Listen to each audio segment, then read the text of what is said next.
All right. So first year advice. Just for background, who I am. My name is Varun. I'm finishing up my second year right now. I made one of these for my junior batch, the current second years who just entered. So I thought I'd also do this for the first years. This is basically first year advice, basically going through like how I did everything, and also now um, as I'm finishing my second year, how I would improve upon my strategies and so on. All right. So just getting into it. All right. Just to introduce myself, I scored 83.5, 80%, and 78% respectively in my first year. So I feel I did some things right. I obviously did a lot of things wrong, and hence I'm making this video. And I'll also explain what I did wrong and how I would improve upon it. Anyway, so now getting into how I studied, let's talk about books. Right, for an ad, it's pretty standard BDC. There's the 4 volumes, and also the for neuro you have this one, Vishram, right? So these 4 are the basic books, and then for neuroanatomy, you gotta read Vishram.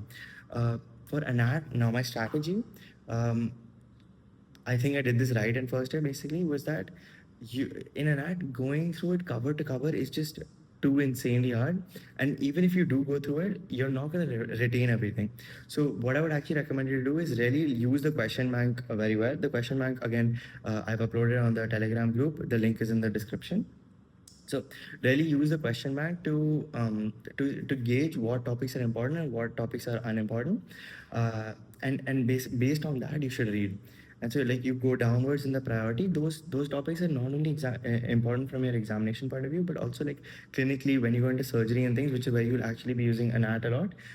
Those are the topics that are actually required, and a lot of the other smaller topics like you don't really need as much, and so you should obviously taper your efforts according to that. Now, within an art, you have another 2 subjects, embryo and histo. So for embryo, I would say IB Singh, pretty good. Along with this, you should also use the Ninja Nerd lectures. I'll talk about that more in depth. But basically, the Ninja Nerd lectures, which is fantastic, especially for embryo, he'll help you understand embryo in a flowchart manner. Like that's really what it's all about. Like development of what happens, then what happens, then what happens. So Ninja Nerd is amazing for that. Also, try to write your answers in that way. Again, not tall or diagrams. So yeah, embryo at least one diagram per answer, and try and have a clinical point in that. If you got that, you're going to get a 4 out of 5 minimum. All right. Now histo, IB Singh is the book that they generally recommend. I didn't even put a picture there because honestly for histo, see in your final exam, histo is going to be worth 10 marks out of 200. uh, it's just not worth going through the entire book for that, I would say. What I would recommend instead is to use the lab manual which they'll give you. Those lab manuals, they'll have the diagram as well as like some of the really high impact points, which would be like maybe 6 to 10 lines max. All right, and that'll get you like easy 3, maybe even 4 if you like can get a clinical point in that. But like I would say that's a much better way to approach histo, especially because you need to have the diagram of the histo spotter is the histo slide is the most important part. So yeah, you can read IB Singh, but to be honest, there's better ways to use your time, which is what it's all about. Obviously, you can go and read, you can go and read Grays also, but like I would say there's better uses to your time. Okay, yeah, I should address this. Even when I came to first year, I had this thing that like I want to read all the gold standard books. But as you go on, you'll understand that even if you do manage to get through all the gold standards, and you sure you have a good conceptual like understanding, but then you will not remember those things because you need to go through these things multiple times. And at the end, what is the point of you always being like, oh, I know this, I studied this, but like you don't remember it. So I understand the wish to read these gold standards, but I would say if you follow this strategy, you would have a good mix of concepts as well as understand memory. So now the concepts part I'll come to later. That's how I would improve on my strategy. Anyway, Physio, GK Pal, I think that's the best book. Again, Guyton, gold standard. You can read it, but it's more difficult to remember stuff. Also, Sembilingam, that's a book that a lot of people use and find useful. Apparently has like very nice flowcharts and stuff. I personally didn't use it, but it's just there for recommendation. All right, Bhayagam. Now, this book, Prasad, is like it's a godsend. Okay, you will not hear anyone talk about it. I mean, it's pretty popular in our college now, but like Prasad is a godsend, man. Like for biochem, I feel that's where the most amount of people fail. And if you just write from Prasad, like I was scoring pretty well just writing from Prasad. The teachers hate the book because it's so simple, but yeah, it's pretty good. Again, the gold standard for our college is Vasudevan. Also great book. I did do some of my answers from that. It's just really lengthy, and I mean, your choice. I would say Prasad. All right, and also Lippincott, that's the international author. All right, now coming to the additional resources I use, this is what I feel gave me an extra edge in first year. So number one is C3D. Why have I written 3D? It's a C3D. It's called Complete Anatomy. I believe our juniors even got a free subscription to that. I don't know about my super juniors. But yeah, C3D for an art, it like whenever you study something in an art, if you can open it up in this app. Okay, what is this app? It's basically a 3D model of a human with all the anatomy there. It's better than dissection. I'm sorry to say, but it just is. Okay, you can open it up and you can look at anything from any angle, take a screenshot, and just like put it into your answer, learn it like that. Like I found this immensely helpful. And till date, like when I think of anatomy, I like think back to those images and those screenshots that I took and I put in my answers. Yeah, it's absolutely amazing, game changer. You have to get it. It is expensive, but there's nothing like it, man. Like this is better than BDC. I'm sorry. Okay. Why am I sorry? Okay, Ninja Nerd. So now for physio and biochem, Ninja Nerd is just absolutely fantastic.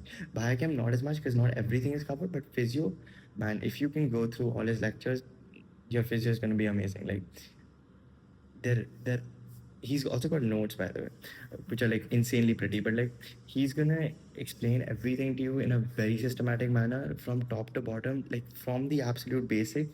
And I mean, I just never enjoyed physio as much until I studied with him. Anyway, now coming to the new method. So now that I'm in my second year, I've started my USMLE prep, and I've found these two resources, like the first aid and the boards and beyond. These are pretty standard resources when it comes to USMLE prep, but I didn't really use them in my first year. And okay, sorry, I forgot to talk about Anki. Anyway, I'll talk about it here now. So anyway, first aid and boards and beyond. First aid is a book. It's about 800 pages and it covers the entirety of first and second year. Now you just think about how crazy that is. Your BDCs alone, if you total them up, would be like over 1,000 pages, and that's just anatomy. Now, granted, first aid does not cover anatomy well. I'll talk about that in a bit. But yeah, like these books are especially amazing for physio, biochem, and then also the second year subjects. But yeah, like use this first aid book, which is basically the skeleton of what you should know. These are USMLE books, but then let me emphasize this: these books are amazing for building your concepts. And I would say even if you're not giving the exams, you should study from these resources because they're just so amazing, and especially in conjunction with Anki, which I'm going to talk about now. Anyway, so yeah, first aid is the book, and then boards and beyond is the video lectures. You use them in conjunction. Sorry, you use them in conjunction when you open up a topic in your first aid. You'll also study it from boards. You'll also open up the corresponding boards and beyond video. Now, boards and beyond is a paid resource, but there are other ways to get it. I'm not going to mention how it is, but you can figure it out. You have access to the internet, right? Anyway, so you open up the video lecture and the corresponding notes. As he's talking the lecture, you can annotate whatever, highlight, and yeah, that's just in my opinion the best way to approach things. Now, okay, now what's the next step? So once you have the notes from your first aid, right, then you open up Anki is basically a flashcard app which uses spaced repetition along with active recall is the flashcard part. Spaced repetition is the algorithm of when it shows you the flashcards. All right, I have another video I made earlier about Anki, and also in my second year video I talked a bit about it, but basically you can go and watch this. Basically, yeah, when you open up Anki, you can do the Anki cards for each topic specifically, and so in those Anki cards, you can then take your first aid notes, put them like there's a way to put the notes into the card, so that when you answer each flashcard at the bottom, you can see your notes. And oh, man, if I'd known about that in first aid, it would have been a game changer for me. Like yeah. Anyway, yeah, so use these two in conjunction with Anki. That is my recommendation for how you can do much, much better than I did in my first year. So now, how do you use these two together along with all your other books? So what I would say, I've written it down here actually. Basically, you want to annotate the first aid with the Boards and Beyond lectures. You want to add the annotation to the cards and then do the cards repeatedly, the Yankee cards. All right, now you have a really good base of concepts. Now, we have you'll have about 6 IAs slash FAs, but there's 6 blocks right in your first year. So I would say dedicate half of the block to getting this stuff done in the first year in the Boards and Beyond, along with the Yankee cards. You'll have a really good, solid foundation of knowledge built on this. Then what you wanted to go into is you want to do the books, and you want to make answers. So you take the book and you write down, like, you'll have the question bank, you find the question based on the book, you write out an answer. Trust me, you need to write out your answers. It's way better. I did the, like, oh, annotating in book and then trying to learn from that. It's much better if you write it out, especially because like I shared in my first video, the Anki video, of how to convert your notes into flashcards, and that makes it so much easier to revise. So I would also recommend you do that. But once you get those mails, once you get those notes made, you turn it into flashcards and study them accordingly. That I would say is how you build really good concepts, as well as score well on your exams in your first year. So I think that's about it. Oh, last thing I want to mention is the Anki deck for anatomy. First aid does not really cover anatomy to the depth that you need it for Indian exams. So what I would say is you r/medical school Anki. I'll also put the link in the description. That's a subreddit for the US students where they put up all their Anki decks. So there's an anatomy deck. You can go download that. I have not personally used it, but I've heard good things about it. Download that, use it. I am pretty sure that will really boost up your anatomy, because anatomy is mostly about mugging up anyway.